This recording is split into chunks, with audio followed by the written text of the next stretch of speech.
किसी भी राज्य की भाषा और संस्कृति उसकी पहचान होती है, उसका सम्मान निश्चित रूप से होना ही चाहिए। लेकिन महाराष्ट्र में इन दिनों एक बार फिर भाषा को लेकर तनातनी देखने को मिल रही है। महाराष्ट्र में मराठी और हिंदी भाषा को लेकर विवाद काफी समय से चला आ रहा है। मराठी भाषा के नाम पर हिंदी भाषी लोगों के साथ मारपीट और गाली गलौज की घटनाएं पहले भी सामने आती रही हैं।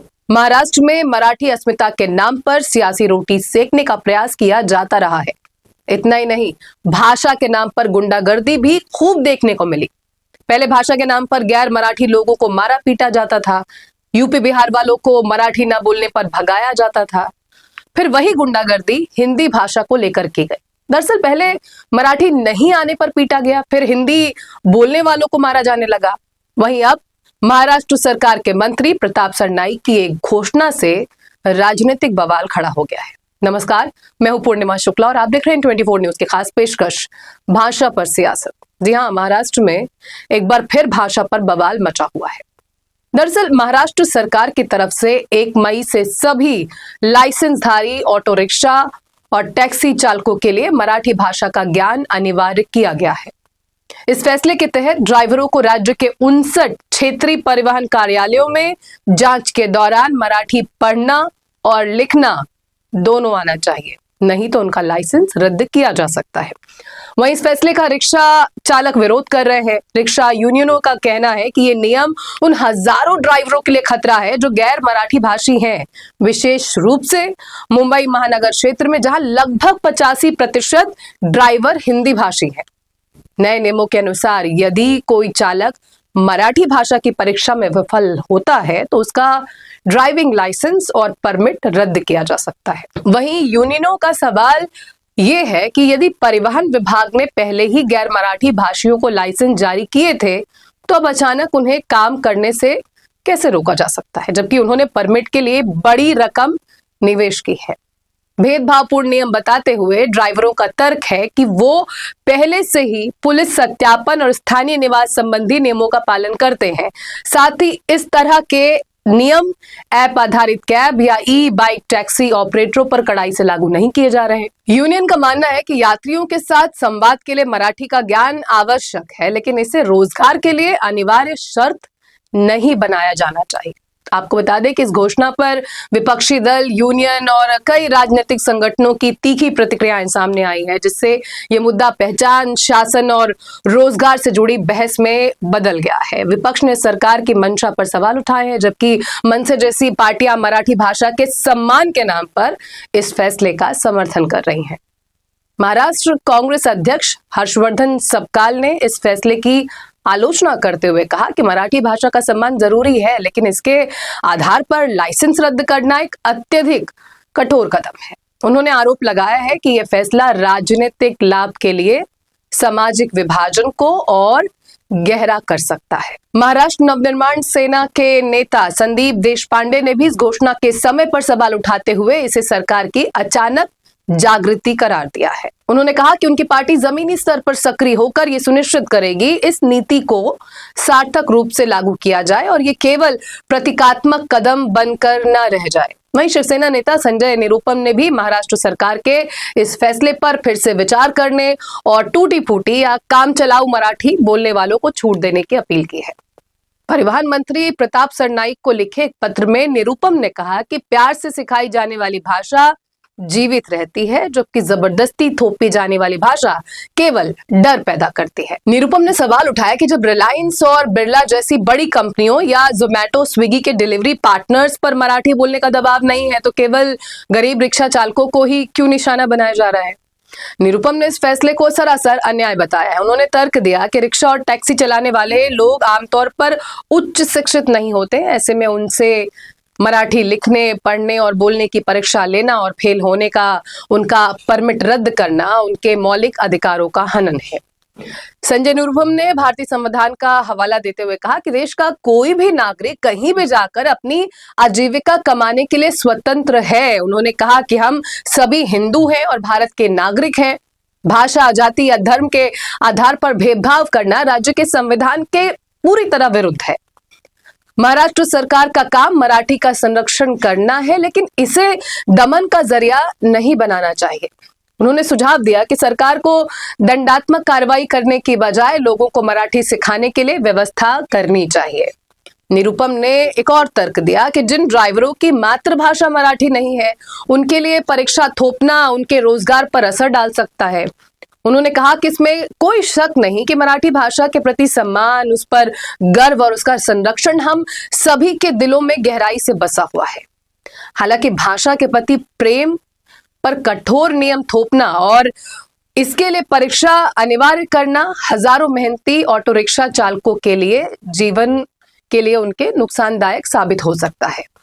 मुंबई जैसे मल्टी कल्चरल महानगर में 70% से अधिक ऑटो रिक्शा और टैक्सी चालक गुजरात, उत्तर भारत, पंजाब और दक्षिण भारत के विभिन्न हिस्सों से आते हैं।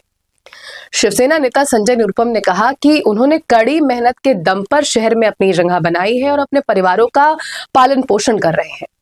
साथ ही मुंबई की तेज रफ्तार जिंदगी को बनाए रखने में अहम भूमिका भी निभा रहे हैं। निरुपम ने कहा कि ऐसे समय में यह फैसला उनके रोजगार पर लटकती तलवार के समान है, जिससे ऑटो रिक्शा और टैक्सी चालकों के दिलों में डर और असंतोष बढ़ रहा है। वहीं राज ठाकरे की पार्टी महाराष्ट्र नवनिर्माण सेना ने इस फैसले के समर्थन में मुंबई के उपनगरों में मोर्चा संभाल लिया है।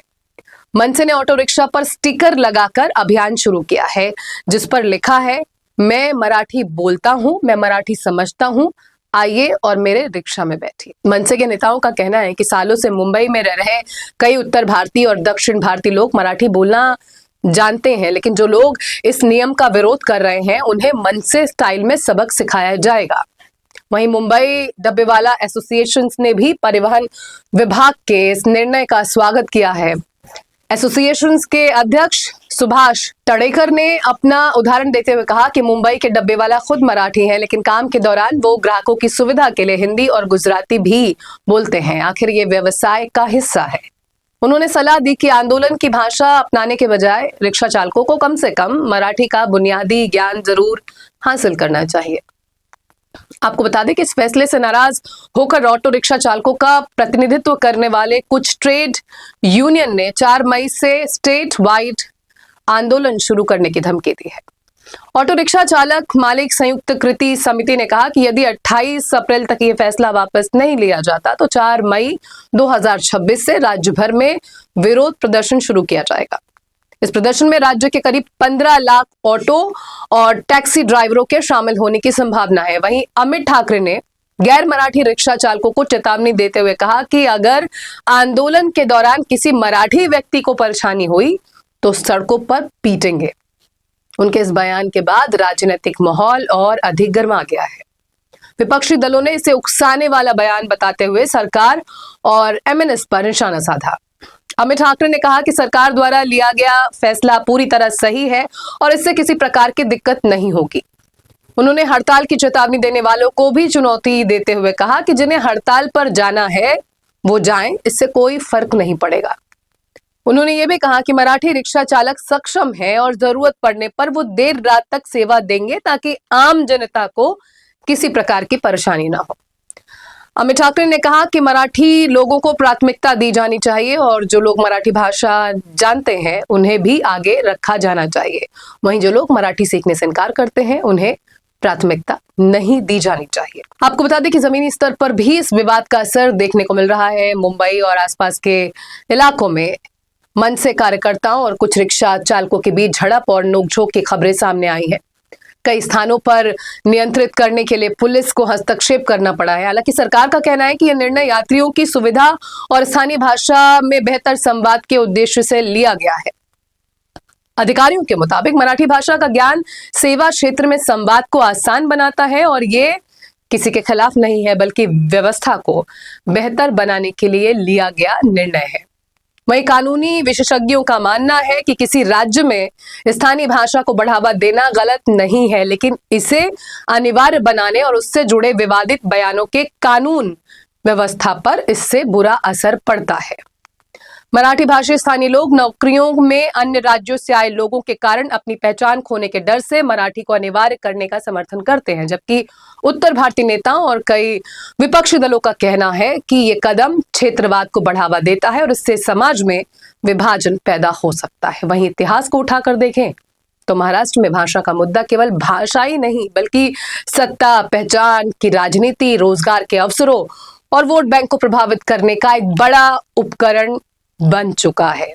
महाराष्ट्र में भाषा की राजनीति दशकों पुरानी है, जो मराठी अस्मिता और भाषाई पहचान के इर्द गिर्द घूमती रहती है। महाराष्ट्र में भाषा की राजनीति 1950 के दशक में संयुक्त महाराष्ट्र आंदोलन से शुरू हुई थी, जिसके परिणाम स्वरूप 1 मई 1960 को भाषाई आधार पर महाराष्ट्र राज्य का गठन हुआ था। कुल मिलाकर मराठी भाषा को अनिवार्य करने का यह मुद्दा अब महाराष्ट्र की राजनीति का बड़ा केंद्र बन गया है। वहीं आने वाले दिनों में इस पर सियासत और तेज होने की पूरी संभावना है, जबकि सरकार के सामने संतुलन बनाए रखने और कानून व्यवस्था को संभालने की बड़ी चुनौती है। फिलहाल इस पेशकश में इतना ही। बाकी की ताजा तरीन खबरों से जुड़े रहने के लिए आप बने रहिए N24 न्यूज के साथ। मुझे दीजिए इजाजत। नमस्कार।